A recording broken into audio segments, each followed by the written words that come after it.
Hey guys, welcome to the Handmaid's Tale After Show on AfterBuzz TV. We're talking holier than thou child molesters. We're talking Aunt Lydia popping wheelies in a wheelchair and much more, so stay tuned. You're tuned in to AfterBuzz TV, the ESPN of TV talk. Now, let the buzz begin. Welcome to Last Week Tonight with John. Just joking. Hi, welcome to the Handmaid's Tale on AfterBuzz TV After Show. I'm Adrian Snow, and my fellow co-host as well. Been here since the beginning, Miss Veronica Barriga. Yeah, hey. Thank you. Yes. And the lady to her left, always keeping it real, Miss Lauren Hubbard. Hi, guys. All right. So, yeah, we're going to get right into it. We're going to talk about, we have our special segment, Sister, I always get it wrong. Resist sister. Yes. Every time. And the news. So, yeah, let's just get right into it. First thoughts. Yeah, so, not the most... not the craziest episode, right? Mm-hmm. Not too much going on, but still a lot to talk about. Sort of the moment that stood out for me was Aunt Lydia kind of feeling something. I don't know if it's remorse. I'm still trying to figure out when she went into her crying episode, but that was interesting to watch. Yeah, I would agree. Not the most exciting or plot twisting, but we did get some good storylines out of it, and we can see some maybe new alliances forming. So I enjoyed it overall. Okay. Yeah, it was it was a quieter episode than the first three. So it was kind of like, oh, yeah, right. We are going to start slowing down because we have to do, 8 more episodes of this? Yeah. So not everything's going to be like, yeah, set shit on fire and running around and being a resistor, whatever. So, but overall, I enjoyed the episode. So let's just go right into Emily. Emily's in Canada with her wife, Sylvia, and her son, Oliver. Got it. And it's, I don't know how I would feel. I take it it's been like 4 or 5 years at this point. Yeah, he's a full-grown kid. Definitely over 3 years. Yeah. So, because he was maybe 2 when 2.5, 3. Yeah. So, just to kind of be thrust back into that, what were your guys' thoughts on that she was back so quickly?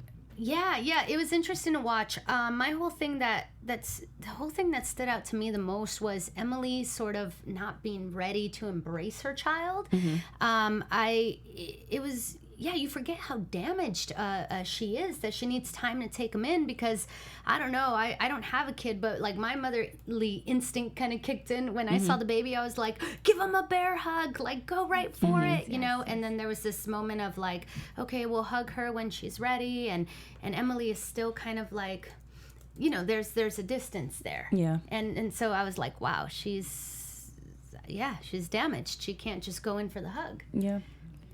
I definitely agree. Yeah. When I saw, her face, obviously she had so many emotions, but when Oliver even said, I'm not supposed to hug you until you're ready, and she said, let's wait until we're both ready, I thought she was going to be like, I'm ready right now. But when she said, let's wait, I kind of was like, wow, ouch too.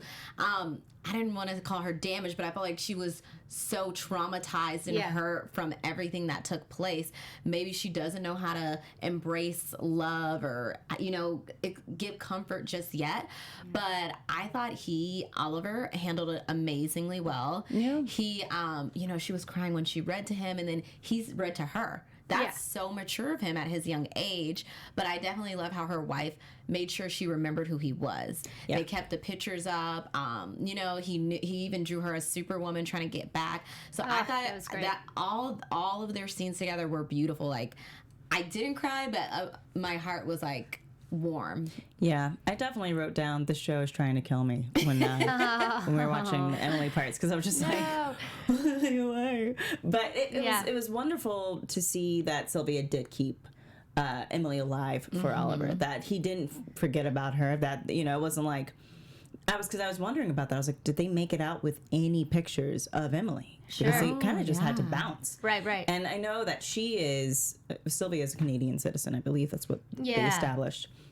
And so she clearly was able to leave easily, and probably maybe they had a home there with pictures there, which is how they were able to do it. But The I was internet, so confused. they still have access to the internet. That's true. They could have You got can the just print pictures. them. Yeah. From That's true. Facebook. Exactly. on Facebook. That's right. I'm thinking my 1990s brain, like, oh, Keep the photo albums. No, but we forget yeah. it's modern times that this Yeah. is all happening. It's yeah. still modern times. So it was great to see. It was great to see Oliver be, God, just so well adjusted. I'm like, is that the future?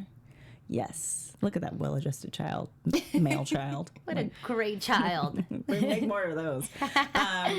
But it was great to just have that moment between them, and everyone played it just to the nines. Like everyone just was so emotionally invested in what they were doing that I really appreciated that. It wasn't. I do hope to see more. I feel like we didn't get a ton of Emily. I left a whole space on my notes for her, and it was just like 4 lines. So I was like, oh well, maybe next time we'll get more. Yeah, but sure. it's nice to see that establishment, and then we're going right into it. There's no like waiting game for Sylvia as well. Yeah. It's. I hope they warm up and they're able to be a family again. And I have a question. So is Sylvia with someone else? That wasn't clear to me. I was wondering that too. Yeah. Oh, because of the ring? Is she? No. She has a wedding ring. Well, I didn't even think of it because of that, because she could still be wearing the ring from them. But what I thought was interesting was they didn't mention it at all. She didn't really embrace her when they were together. They didn't touch at all. And not only that, but Emily was like, "Well, I'm gonna go check into the hotel." Right. I think it's just a bit much. I don't think she's because. I mean, the couch is there. Yeah, and I get the feeling that she might, but it takes. I think it's just a lot. It's just her. They've gone on and probably. I don't think Sylvia got remarried, because if she still wears the ring, that usually means that like widowers wear their rings, and widows wear their rings. Well, we'll find out, I guess. Yeah, I was really curious about that. Yeah, she might be in a relationship, with somebody else. Because I mean, Emily was in love with someone else. Oh, she was, yeah. Ah, we forgot about that. And it's a lot. I mean, she had a female. Her Reconstruction? cut off. Mutilation? I don't know. She had her clitoris cut off. What was it? Castration. Castration. Thank you. I was trying to be as delicate with it, but she had her clitoris cut off. That sounds so Yeah, painful. it was. I don't even want to think about it. Horrible. So, I had a whatever. But it was. So she's been, sexually abused, raped repeatedly, and mutilated. Yeah, and mentally abused mentally too, abused, especially poisoned all of them, for months. Her lover was hung in front of her, so like she's coming in with a lot. So I kind of get like, maybe don't touch me. That's true. This is a lot. Okay, yeah.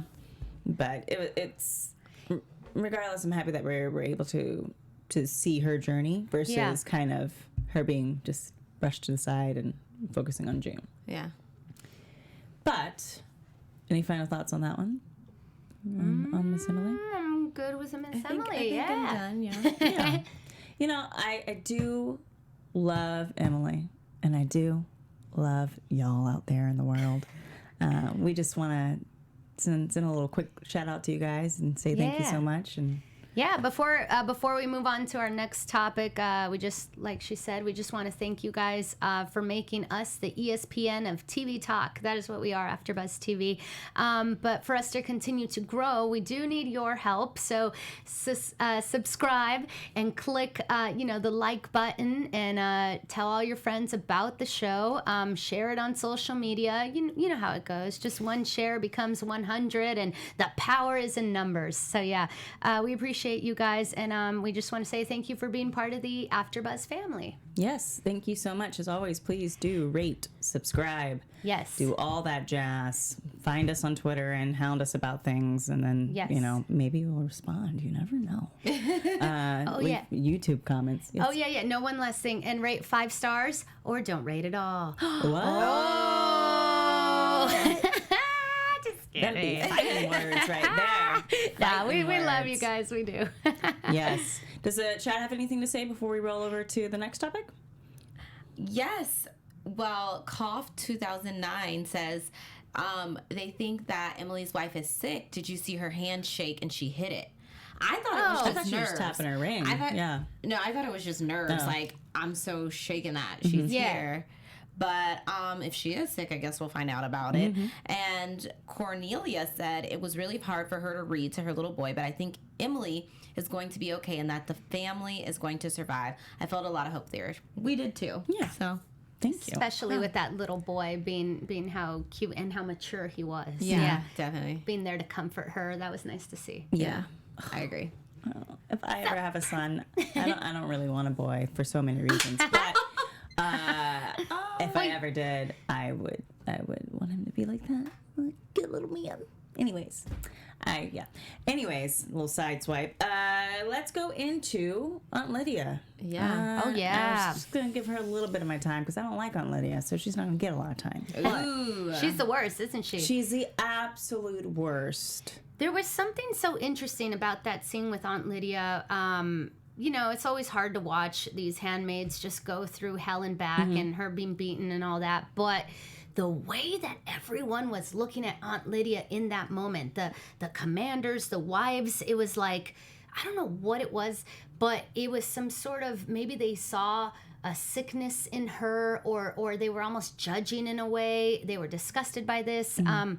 Or maybe they saw themselves in her and were disgusted in themselves. I'm still trying to figure it out, but those reactions were heavy reactions, and it was interesting. Usually they just look away, but they were being very affected. Yeah. I thought, and that's different from before. I don't know. Yeah. I mean, I agree. It was as if they wanted to stop her, but no one knew what to say. You know, everyone was just in shock and in awe that she actually is, one, doing it, and two, doing it in front of them. Right, that's right. And they're used to, you know, just shame on you or behave, and if they get punished, they get punished in the dark. They don't see it. True, yeah. The wives and the commanders, they don't see it. And so now I think since it was presented in front of them, they see the true reality of what is actually going on. And thank God June finally stepped in. But if not, that poor girl would have got beat. Who knows how badly. But yeah, the reaction on everyone's face, it was just so horrible. And a few of them did turn away because they couldn't even stomach it. So, and what gets me with her is like, she has a switch. Sometimes she's nice, Aunt Lydia, like, I have VIP seats for you. You get front row seats. You know, she's like kind of rewarding the girls. But then the next minute she like beats them, punishes them, whatever. So it's just like so interesting how her character can flip so easily. Yeah, I don't necessarily know her intentions always, especially because she cried at the end, and I was like, if you're trying to get me to have sympathy for Aunt Lydia, you're really pushing it with Serena. I'm not going down that road with you. Sure. But I think it's one thing to know that people are being abused, and it's another thing to see it. Right. And so everyone knows that there are punishments. Like the Commander Putnam has one arm. Okay, Serena has a missing pinky and a leather pinky in place of it. Even Howard or Janine, is missing an eye. Like these people are walking around with parts of their body missing. So clearly, there is some type of torture that's being involved in Gilead that's just unspoken. And so it's kind of just like with any type of, I can't think of the word, dictatorship, where they're all aware that bad things are happening. Like, oh, I get in trouble for this, but let's go. Yeah. Putin clearly has people disappear, and he kills them, and he tortures them. But it's not like the people of Russia are completely unaware of it. Like, it's like, well, we're aware of it, and we just have to keep going. Like, this is life, and we just have to keep going. And that's something that even OfMatthew brings up. I just got real loud in here.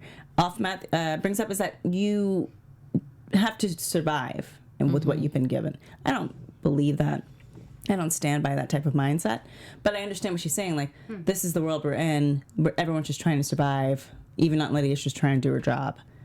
I was like, well God, like, no, she's a bit much for me to do that. Yeah, I feel like she is brainwashed, but when she saw her child, I feel like a part of her kind of snapped back like, oh, that really is my son, you know? So I feel like she's messed up, but something could snap her back.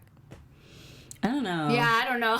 Yeah. I'm not sure She's I have pretty- faith in her because she has too much faith in Gilead. She drank that True. Kool-Aid. She drank the She's Kool-Aid. full in that Kool-Aid. But at the same time, I also thought Aunt Lydia was full in that Kool-Aid, and then she broke down in Well, tears. you so. know what I'm still waiting for? I'm still waiting for Aunt Lydia's backstory. We're in season 3, and I want to know how she got there and what her life was like before she became, you know, Aunt Lydia over all the handmaids. So I really hope they give us that story this season.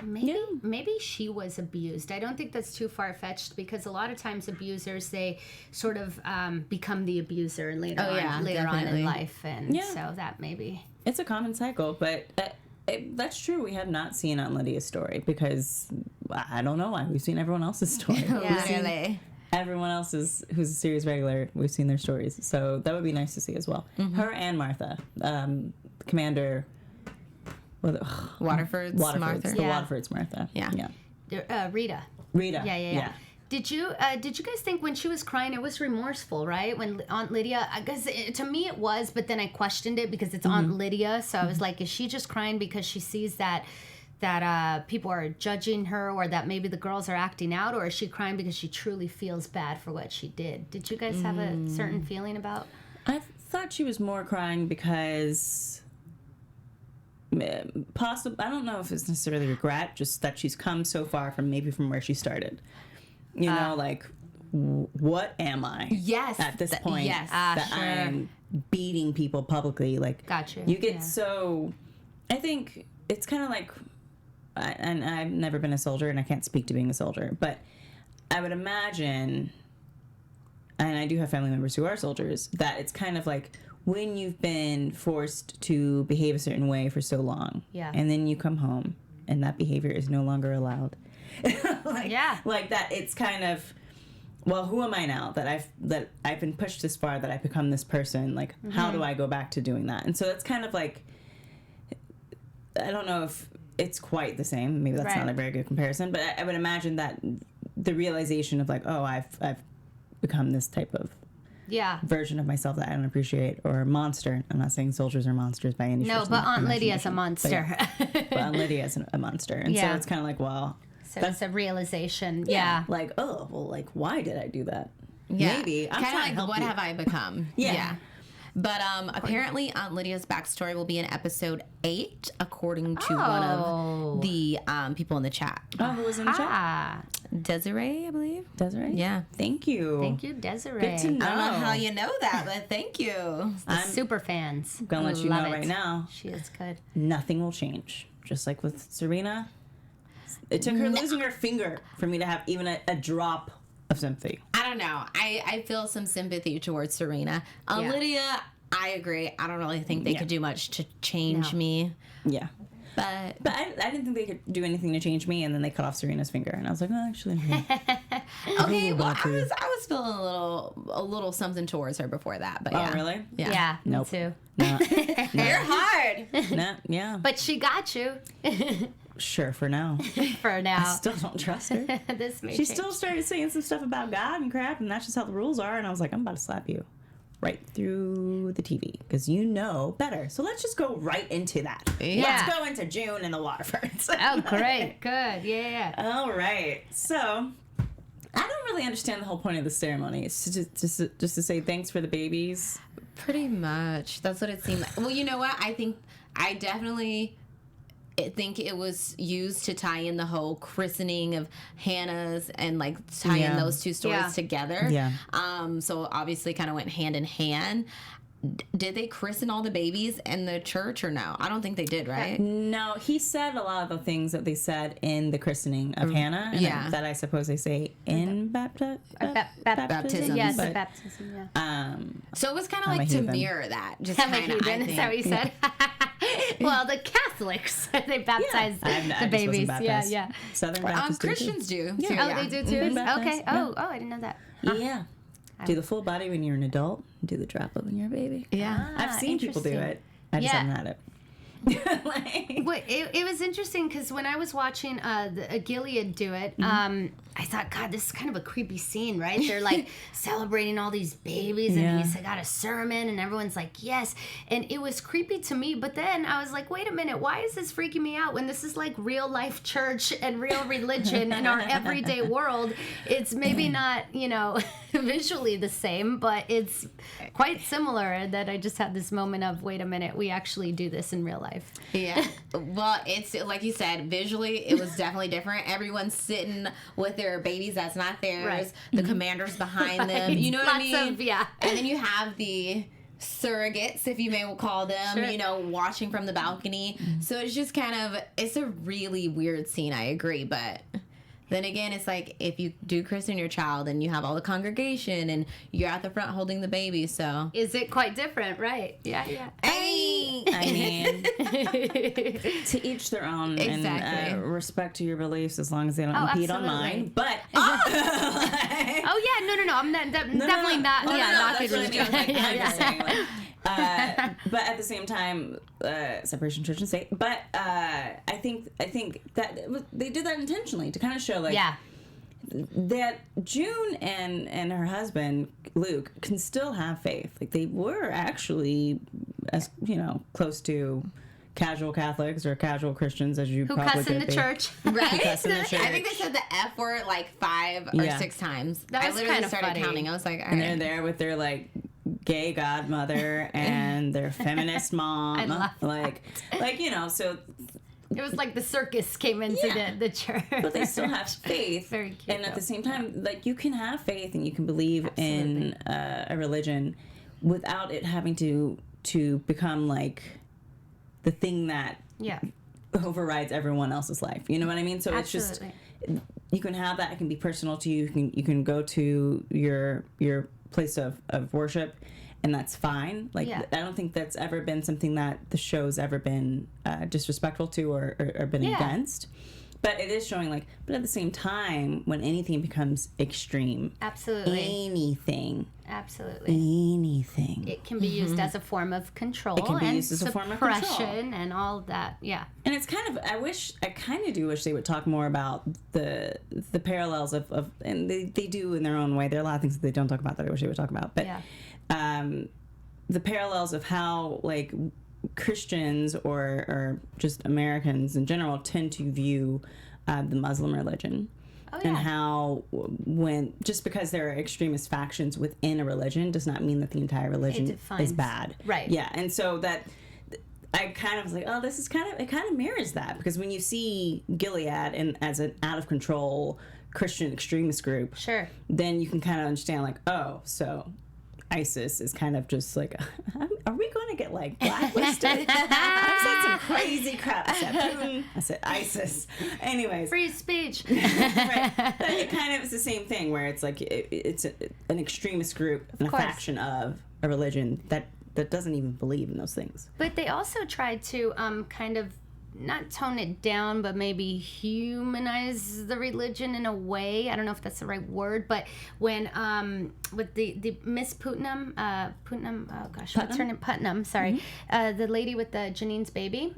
Miss Putnam. She was she said, oh, we're good Christian people, or we're compassionate Christian people, and then she let Janine hold the baby. I wasn't expecting that. I thought, okay, that's cool. And she also said it in the name of God, compassion through God. So I was like, oh, that's kind of, but she's still she's still, you're right. held her down while she was raped, and her husband got his hand cut off, and then she watched her be beaten by Aunt Lydia. So it's I'm just I can give you that's true. this tip of my finger, but that's pretty much it. You know what? Yes. Since you put it like that, yeah. I was trying to see the nice parts of this, yeah. No, but since you mentioned that, what did y'all think about when Janine was like, I thought she was going to do good. She took the baby. She was like, I'm so grateful she has you guys as parents. And then she said, but she can have a little sister, a little brother. Janine just wants to be close to her baby. Yeah. But, hasn't she learned already? No. No? She's never going to get it? She's so broken. Yeah. They ripped her eye out day one. She brings it's not fair to say crazy, but she brings the crazy in a way where she tries to pretend that she's not feeling these things, but you can't, suppress who you truly are. And I'm not saying that she's crazy, but they've made her, in a sense, pushed her to a certain place. And then she snaps out of it every now and then, and it's, But my thing is, like, you can tell all of her screws aren't there. You could tell something's a little off, and like you said, it could be because I was made ripped her out, that the way. brain yeah, I would. But why don't argue. they realize this? Because they need her. Yeah. They can't find anyone else fertile. They keep literally putting her in these positions, like, Yeah. you know what I mean? Yeah, it's torture. Aunt Lydia knows how she acts. Yeah. Now all the wives know how she acts. So why constantly put her in these positions where she's open to say these things, Right. where she's around the babies? I don't want them to, like, completely confine her, but... Well, they did. Because they don't. That's a great point. They don't care about the handmaids. Yeah, that's not fair to her mental health, to everything. That's very unfortunate what you're saying. Yeah, but I guess they don't care. What do they care? They don't care. Like they're like cattle. Yeah. They don't. They're prized, and they're needed. But they did originally try to get rid of Janine. They took her sent her to the colonies, and then they're like, actually, we still need babies, and we need So them come back. So bring her back. So unless it's rare, I think, for them to give up a handmaid. Right. What is the best friend's name? I want to call her Ruby, and that's not her actual name. That's Moira. Moira, yeah. Yeah. Sorry, it's been a long day. When Moira ran off, they sent her to go be at the Jezebels, and she didn't really come back from that. Yeah. She also hadn't really proven that she could have a baby through. Oh, that's true. Gilead. Yes. So Janine has proven she can have a baby. So that's why they're keeping her around. That's why they keep her around. Same thing with OfMatthew. Same thing with June. They're prized cattle. I hate calling women cattle. Yeah. But No, but that's how they think of them. Yeah. Breeders. There you go. Yeah. I mean, that's not much better. That's not much better. Back to season 1, like putting the staple in the ear. Yeah. That's cattle. That's cattle. Oh man. So it's rough. But let's go into June a little bit and her just massive manipulations. She's doing. Such a plotter. I'm like, girl, I'd be dead. I can't finesse for shit. I said that last show. I think her relationships keep her in a certain power position. She's a chess player, things are calculated, and she's very smart. And she was, my favorite part was when she started to build Serena up, right? That's how you get people on your side. That's how, like, this is not I don't know if it's a direct comparison, but a lot of times when you work for somebody and they want you to do a good job, if you're a great boss, you're going to build people up. Yeah. Instead of like intimidate them or other things, because then you get disgruntled employees or whatever. But anyway, June gets this mentality. She's building Serena up. She wants Serena to work for her in some sort of way, right? Mm-hmm. That we're going to find out, that I'm excited to see, but yeah, she's boss. Yeah, and she also uses people's vulnerabilities to get those relationships, because obviously the Waterfords are having trouble in their relationship. So you see Serena go to June, and like you said, she built her up. She tells her, you were smart, you did this, you helped create this, so take your power back. Yeah. And Serena's vulnerable. She just got her finger cut off, and her mom just told her she's useless. So right now, literally, June is kind of the only friend she has, or if you want to call her friend, someone to talk to. Yeah. She's the only one she has. And then, like, the next scene, you see Commander Waterford going over to her. So they both kind of need Serena, because she was the glue in their house that kind of kept June, because she kept them going. Yeah. So, like, those relationships, she's playing on their vulnerabilities, and I hope she's going to get what she wants. Do you think that her manipulations would have worked if she'd been placed in a different house? What do you... that the Waterfords had a particular vulnerability already within them, that they are one of the higher up families, the originators of Gilead, and so they have a lot of power, and because of that power, they have a lot to save face for. So would June's manipulations have worked if she'd been placed like with the Putnams, where he doesn't have that kind of power and they can cut off his hand without thinking anything? Well, I think it definitely is dependent on who she's placed with, because you even seen with Commander Lawrence, she was able to get away with some stuff right off the bat. And she didn't even really have a prior relationship with him except for that run-in with Emily. So yes and no. If it was the Putnams, I think no. But Lawrence, yes. So to a degree, though. Yeah. So I mean, his Marthas were afraid to even hide her, and she just got there day 2. She's already sneaking people in. Yeah. So I feel like she knows how to read people. She knows like where to stop, where to go. So yeah, I feel like it's open for debate. Yeah. No, I feel like she would have risen to the top and found a way to work whatever situation. I think it's in her. She's a fighter. Yeah. She is a fighter. So she's going to fight in any situation to either get that relationship or get out. Yeah. And it might take longer depending on the situation, you know, or if people have less to lose. But I think that she always has so much to gain that she finds a way. Okay. Yeah. No. Did we convince you? Did we convince you? I don't necessarily think that... I'm not sure if it will work with everyone.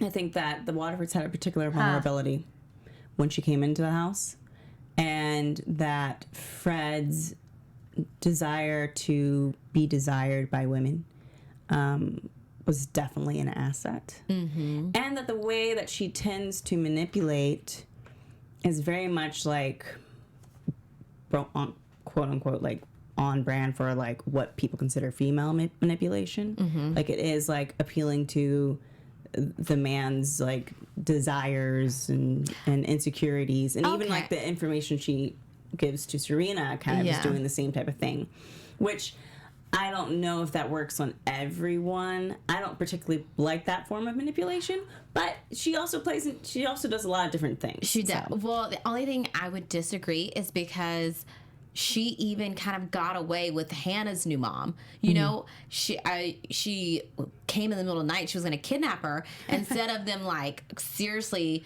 punishing her, cutting off one of her fingers or something. You know, she was actually like, you know what? Hannah's a really good girl. She's really happy. She wants a dog. Like most people be like, get the hell out of my house. You're dead. Lydia said you should have been hung. But we also talked about how that was kind of unrealistic. Well, 100%. But I'm just saying that kind of plays into her character. Absolutely. I see. Well, let's go ahead and just wrap it up and move into some news.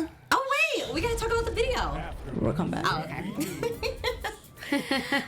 Okay, so our first news piece is actually with Amanda Brugel, which is the Martha for the Waterfords. So she actually did an interview talking about how her and all of her castmates unwind, because obviously this is a very deep show. And she even said in her interview, you know, the first 2 seasons, a lot of people said it was so hard to watch. It was very deep and dark. So she said that ways to unwind is they watch The Bachelor and The Bachelorette. Wow. They love to gossip about, they love The Bachelorette. She's a huge Hannah Beast fan. So, I mean, yeah, that was pretty interesting. She actually wants to meet up with her and the castmates, and they want to talk about the difference between Gilead and The Bachelor. So I thought that was kind of funny. They also have dance competitions between the Marthas, the Handmaids, and the Wives. Oh my God, that's great. She said the Marthas do the floss dance, which is like the backpack boy did that dance.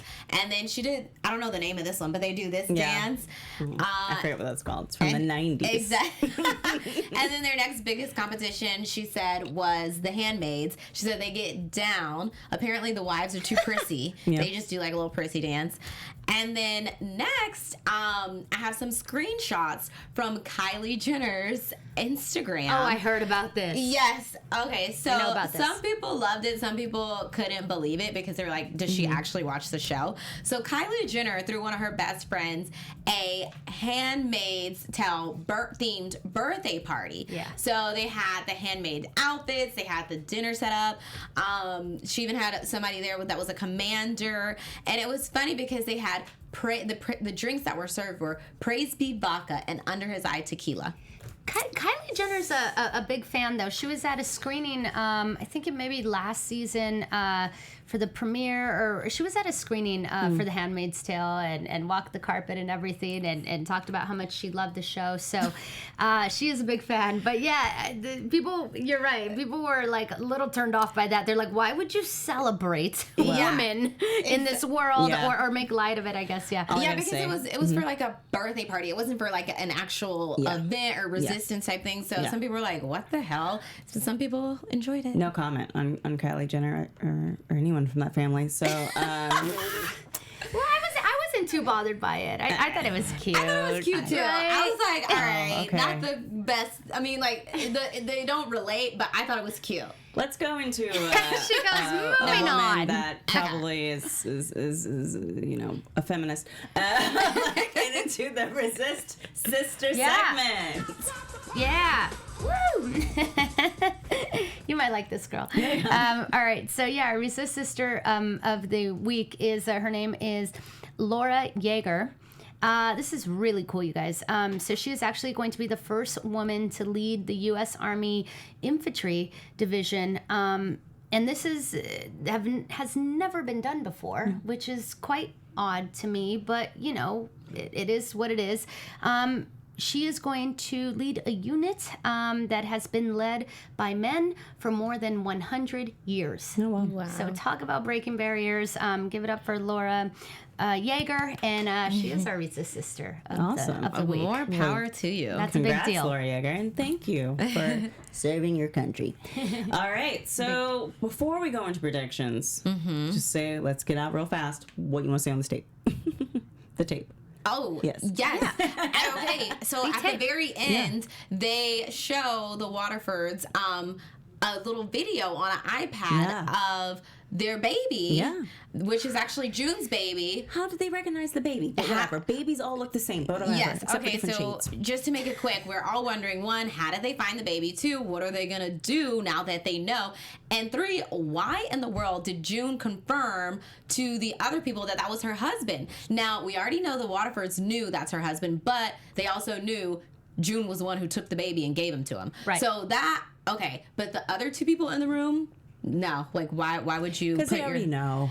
They already know. I guess. I was surprised when she said yes. I wasn't. What did she say? And then I was like, okay, lie about the name. Just lie about his name. They were asking her. You know, she said yes twice, and I thought this is kind of crazy. They can't lie because they already know. Like just They'll like get you her, said, it's in the future. They already have the social media. They already have that information. They'll They get her. know You're true. Yeah, true. who they stole because they stole June. So like they know who they stole. All right. Makes sense. But I just wonder, you know, if there's going to be consequences. You know, and we were talking before the show, if they can actually go there and maybe try to pull the baby. But as you mentioned, I don't think they the can. baby's a refugee, obviously. So legalities. Yeah. And technically, they have no claim. June has a claim to the child. So then what was the point of sort of to just make sure the baby was safe? I just wonder, like, what was the point of maybe... I mean, if they can try and steal the baby back, I think they would definitely do that. I think that's 100%. within their power. But let's go ahead into predictions just quickly as we can. So, Of course, yeah. TV Lauren? predictions. Yeah, go for it, girl. I definitely think that June's talk with Serena is going to empower her to push a little harder to get her voice back. I think Aunt Lydia is going to maybe reevaluate herself. She's still going to be a biatch, but she might, you know, kind of tone it down just in the tiniest bit. And then hopefully we see Commander Lawrence again because I want June to start plotting. I want the wheels to turn. Cool. Veronica. Yeah, I agree. something that kind of like stood in my head was when June and Serena were talking, and Serena felt defeated, but June made it a point to tell her that, you know, you have some, what she said, you have some of the point, or she said something like, wear the dress, pull the strings. And then she's like, oh, well, I don't have as much power as you think. I only have power to a certain point. And then, of course, June came in with that line, but it's a point. So I think we're going to start seeing Serena turn. I really hope so. I'm ready for it. And, you know, and that's only the beginning. Okay, cool. Of this hopeful resistance. Yeah. Hopefully We'll see. I don't know. I think that with the next episode, we're definitely going to see that interaction between Luke and the Waterfords, which I'm not looking forward to because I don't trust them to do right by Luke. I also feel that the visuals were stunning in this episode. I just want to talk about how gorgeous everyone looked, even though it was like horrible Gilead. And I feel that with the resistance with the women, it's going to just take longer than they think. I don't think as many women are going to be as on board as June would like. Yeah. And I think the people that are easiest to get to, honestly, would probably be a lot of the handmaids and the Jezebels. And we can't leave out the Jezebels. All right. Well, that wraps up this episode of The Handmaid's Tale on AfterBuzz TV. Thank you guys so much for tuning in. I'm Adrian Snow. You can follow me on Twitter and Instagram at Miss Adrian Snow. Sorry, I mumbled that real fast, but where can they find all of you? Hey everyone, find me online at Veronica, the letter B, online, everywhere really. And you can find me on all social media at Lauren the Truth. All right. Thank you all so much for tuning in, and we will see you next week. Same time, same channel. Resist. Yes. Subscribe. Our founder, Kevin Undergaro, and me, Maria Menounos, would like to thank you for tuning in to AfterBuzz TV. Remember, we're not just the first, we're the biggest in the world, and we're the only destination for all your favorite TV shows. Whatever you crave, we've got it. So go to AfterBuzzTV.com and check out our lineup. Buzz you later. The views expressed herein are those of the hosts only and do not necessarily reflect the views of AfterBuzz TV or its owners or principals.